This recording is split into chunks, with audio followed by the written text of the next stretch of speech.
Hey, okay. Now you can hear me. Excellent. All right, let me turn down the volume on my phone here because I don't want to hear myself. Or it's going to do it anyway. Why is it doing that? Boo, boo, boo, humbug. Okay. That will drive me insane. So I really don't know how to fix that. Okay, well, I am so glad that you are here. Welcome to the Artsy Fartsy Club. And last week we had streaming problems, so I'm trying a new streaming system, and I'm still having problems. So I sure hope that you can hear me. I have not figured out how to do comments on this yet, which is like a whole nother kit and caboodle. Okay, so last night I was testing some stuff out. My daughter wanted to do a drawing, and so we did a video on drawing a cat. So that's why this little cat's here. And if you see that, then great. I sure hope you see both. It looks like you can. I am going to figure out how to do this better because it's all itty bitty, but it is what it is for right now. So I hope that you don't hear the reverb from this phone because I know that that's crazy. Okay. So we had these camera problems last time, so I'm going to go over last week's lesson, and we are going to continue. And if you want to check out this lesson that I did last night while we were trying out, you'll hear my daughter in the background. My husband comes in once. It was just an experiment to see if we could get things to work. Anyway, so this fun little lesson is on the channel. Go check it out. All right. So now we're going to talk about our today's art project, which was last week's art project. And it is kind of an abstract art thing. So the first thing that you're going to need to do is to go around the house and find some shapes. So one of my favorite is this oatmeal container. It's got a great, nice big circle. I like to use that. You can use cans of food. I like to grab cardboard, or what I call, this is the back of a sketchboard, and this is called chipboard. So I just took that off. I can cut shapes out of this, or if you have heavy construction paper or cardstock, I also cut out a square, a rectangle, and a triangle. And so I just used a ruler to do that, and away we go. All right. Let me grab a new piece of paper.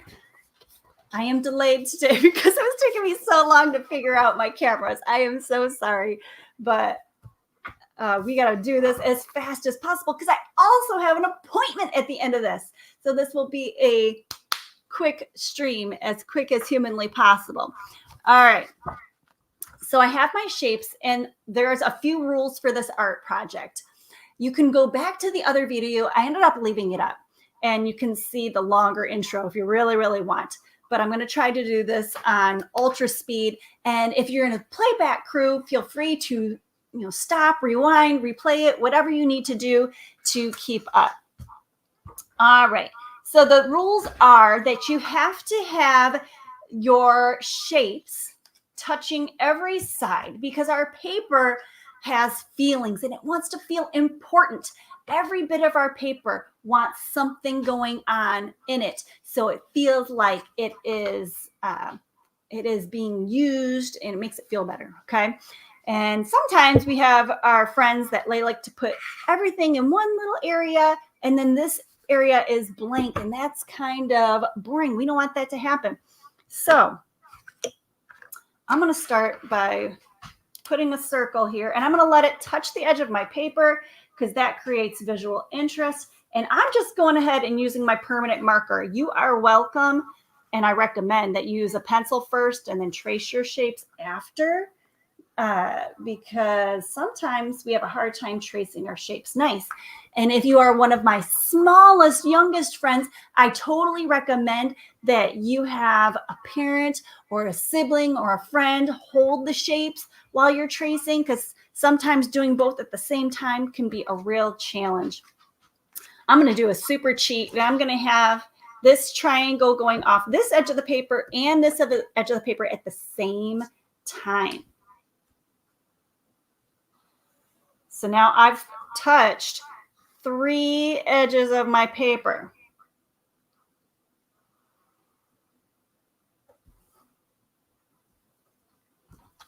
All right. So I'm going to come back with this. Gosh, I really hope that that doesn't drive anyone crazy. It's driving me crazy. I want it to stop. Oh, how do I do this? I don't know, guys. I had a friend watching and they left, so they didn't tell me what happened. If you guys hear that reverb on it, I'm sorry. All right. So we're going to go ahead and put on another shape. Now, I have this shape overlapping my first shape. So this shape is on top of my other shape. And I'm not trying to create depth. Like sometimes we make art want to look like it's 3-dimensional, like it's popping out, and that this is closer to the viewer than this piece. I'm just simply overlapping. I'm not actually trying to create the illusion of depth. I just want them on top of each other. That's what overlap means, to put something on top of something else. And I don't know. You can see my friend Karma in the background. She's my buddy. All right. So I'm putting this rectangle on top of my triangle, and it is going to overlap. So I said there's a couple rules on this art. One rule is that every side of the paper has to be touched. The other rule is that you cannot overlap in the same area twice. So I can't put another shape right there and overlap again. It just becomes way too confusing, and we don't want that to happen. So I'm going to do, okay, another circle over. Well, let's have it. I need to touch this side yet. So I'm going to put another circle over here.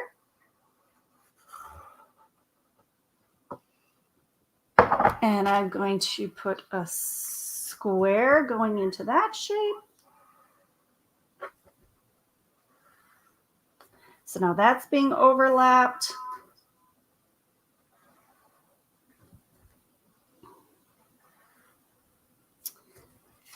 And this is feeling a little naked. That feels a little naked. I'm going to put part of a triangle here.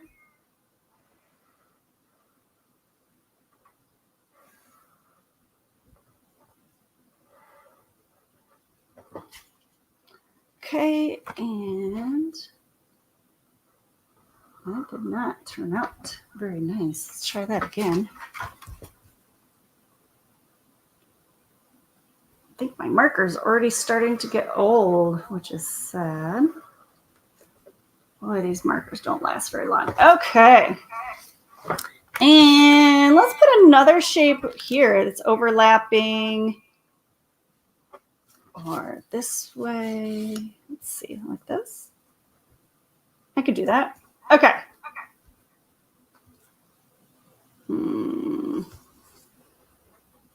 Decisions.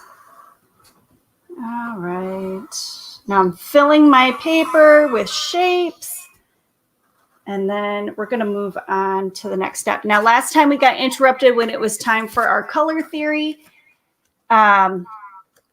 So I'm going to just breeze through the simple technique for our littlest friends, and then we'll go into the color theory. Okay.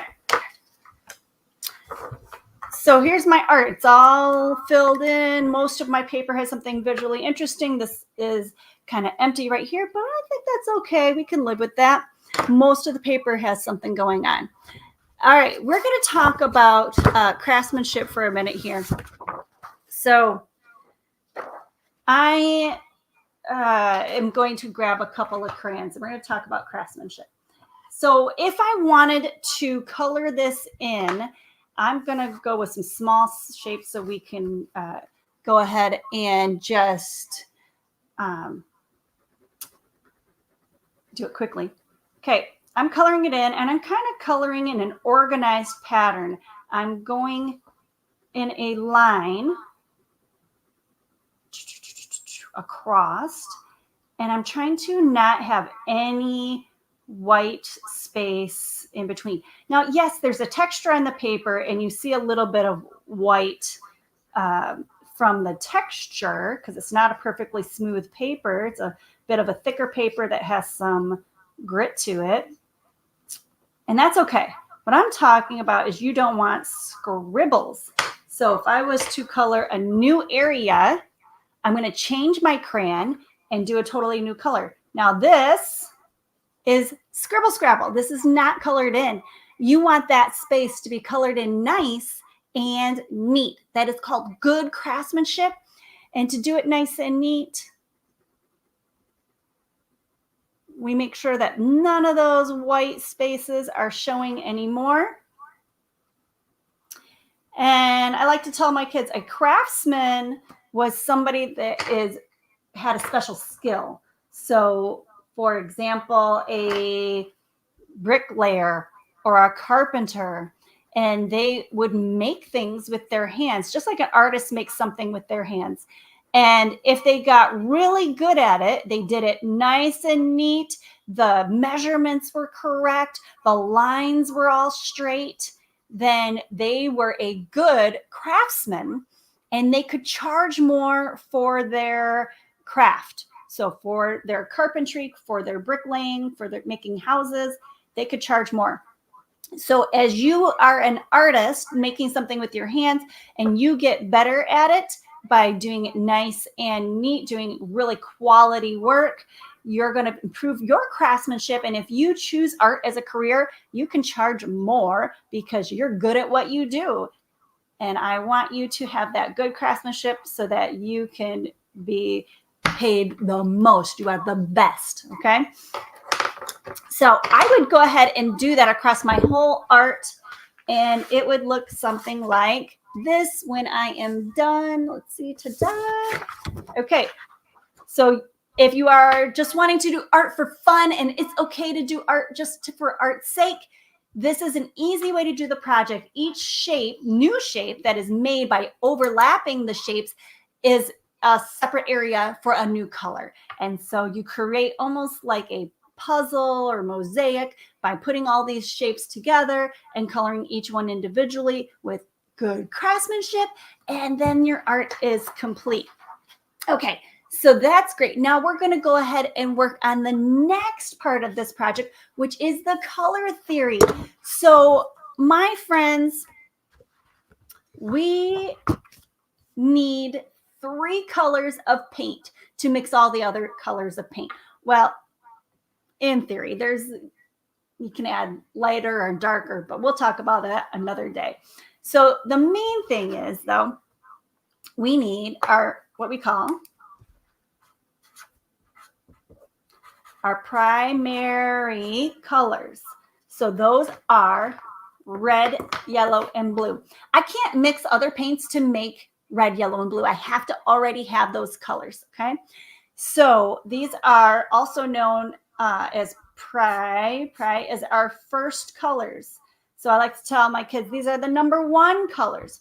And if I take a number 1 color and add it to another number 1 color, I'm going to make 1 + 1 = 2, a second color.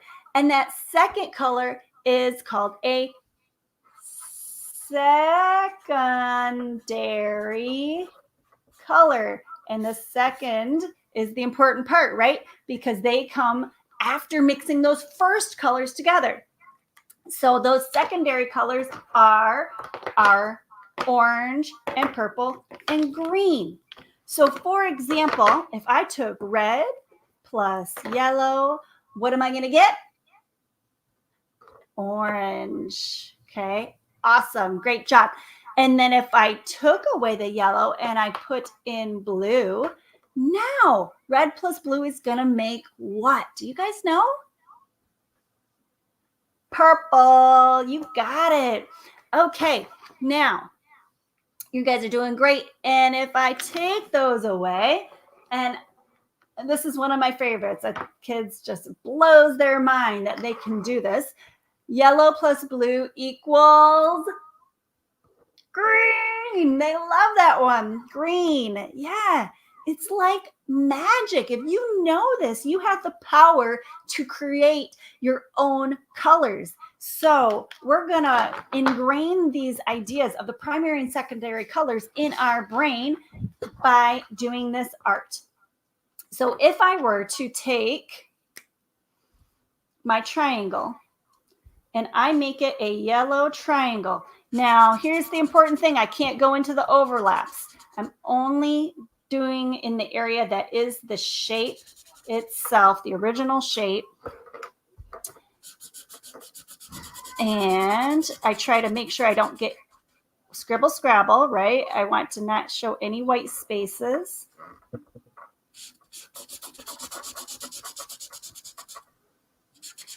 And I am trying to go fast. So you want nice, fresh markers for this. When your markers are dying, it can get really frustrating.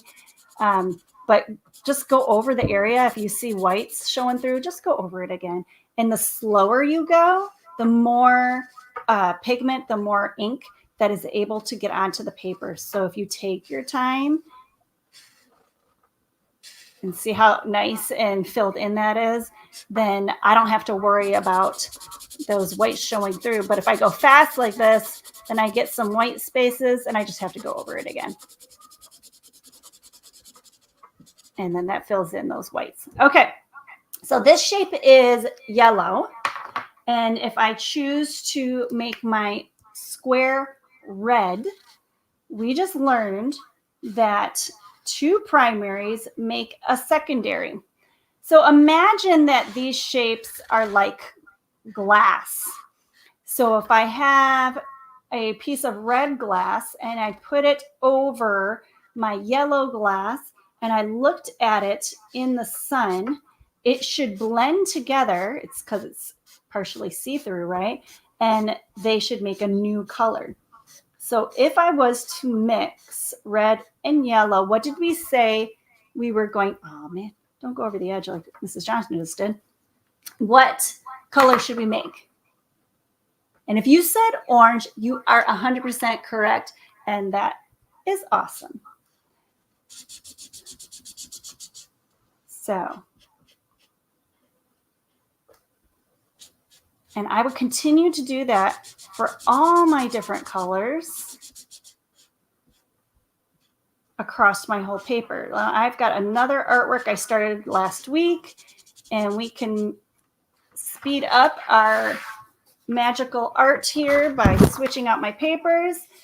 All right, so I kept going, and now I've got some more colors and shapes going on here. So let's keep making art. Okay, I have, let's see, what do I want to use here? I'm gonna go ahead, I'll make this one yellow.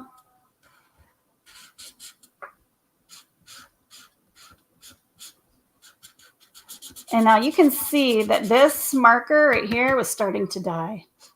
That was not a good marker. And I would have to go back over that if I wanted to have good craftsmanship, and I probably will. All right, so I'm gonna go ahead and make the rest of this square blue. Now I like to try to do blue the last because if it's wet ink and you put your hand in it, it will get onto your hand and then you can start smearing it around your art. That is very frustrating.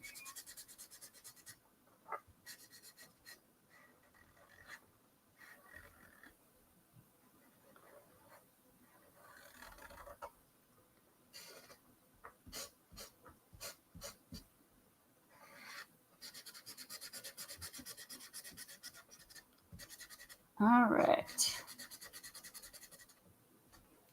Now, we know that yellow plus blue makes what secondary color?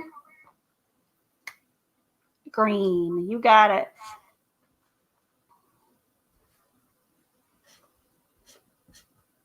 Okay, and then I just keep doing this across my whole art until all my shapes are filled in. I do not do the background because I don't want to confuse the viewer, because if you start doing that, then what color would it be? I mean, you could come in with, I don't know, something else totally, like black or something, or leave it white or gray, and then that would work. But to keep the color theory up, okay, see how when I come back with this better marker, that those white scribbly scrabbly spaces fill in.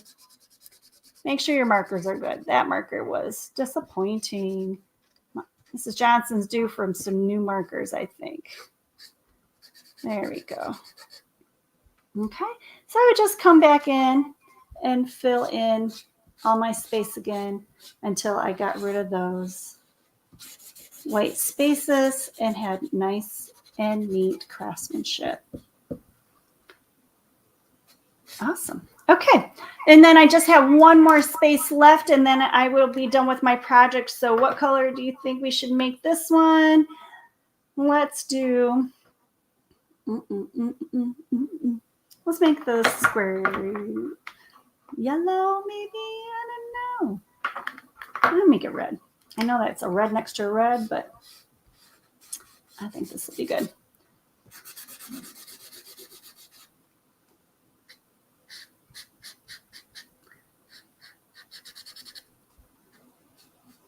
Oh, and sure enough, I put my hand down, stinkers, on my wet marker, and I transferred some of the marker that was on my finger. So just do your best to keep your hand off your art. I guess it's about that time here. We need to get going, huh? Okay, let me finish this up, and then I'm going to end the live stream, and I hope that this clears up any of the questions that I left you with last week with what in the world do I do for the rest of the project. Okay, we're going to go ahead and make this blue. And then while I'm coloring this in, can you guess what is the secondary color that red and blue make?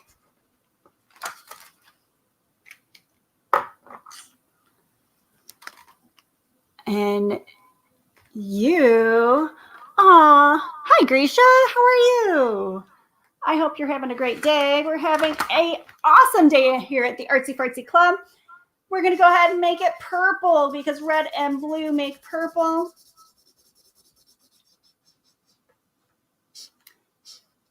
And ta-da, almost all the way filled in. So today you've learned a lot of stuff between the last video and this video. My goodness. We learned about two-dimensional shapes. Two-dimensional shapes are shapes that are flat. Okay. We learned about overlapping. That's putting something on top of something else.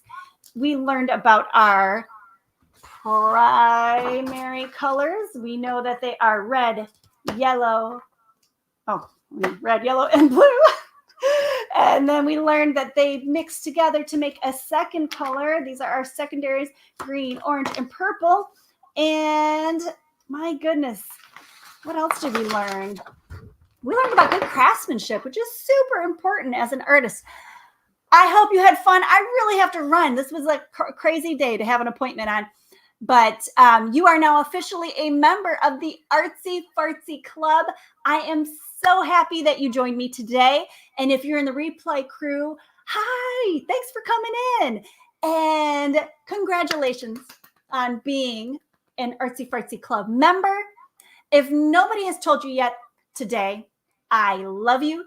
Thank you so much. Again, my name is Mrs. Johnson. And until I see you again, be absolutely artastic.